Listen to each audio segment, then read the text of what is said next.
Praise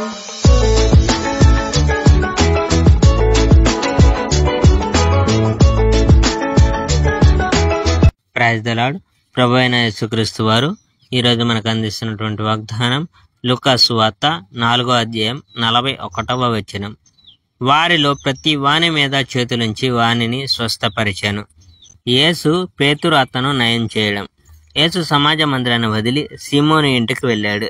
సీమోను అత్తకు జ్వరం తీవ్రంగా ఉంది. వాళ్ళు ఆమె జ్వరాన్ని గురించి యేసుకు చెప్పారు. యేసు ఆమె దగ్గరకు వచ్చి జ్వరాన్ని వదిలిపోమ్మని గద్దించాడు. జ్వరం ఆమెను వదిలి వెళ్ళిపోయింది.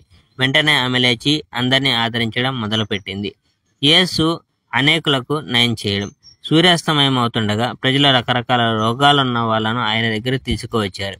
ఆయన ప్రతి ఒక్కరి మీద తన చేతిని ఉంచి అందరినీ నయం చేశాడు. నీవు దేవుని కుమారుడవు అని బిగ్గరగా కేకలు వేస్తూ చాలా మంది నుండి దెయ్యాలు బయటకు వచ్చాయి. వాటికి తాను క్రీస్తు అని తెలియడం వల్ల యేసు వాటిని మాట్లాడవద్దని గద్దించాడు. యేసు ఇతర పట్టణాలకు వెళ్ళడం. తెల్లవారుతుండగా యేసు గ్రామం వదిలి ఎడారిలో ఒంటరిగా ఒక ప్రత్యేక స్థలానికి వెళ్ళాడు. ప్రజలు ఆయన కోసం వెతుకుతూ ఆయన చోటికి వచ్చారు.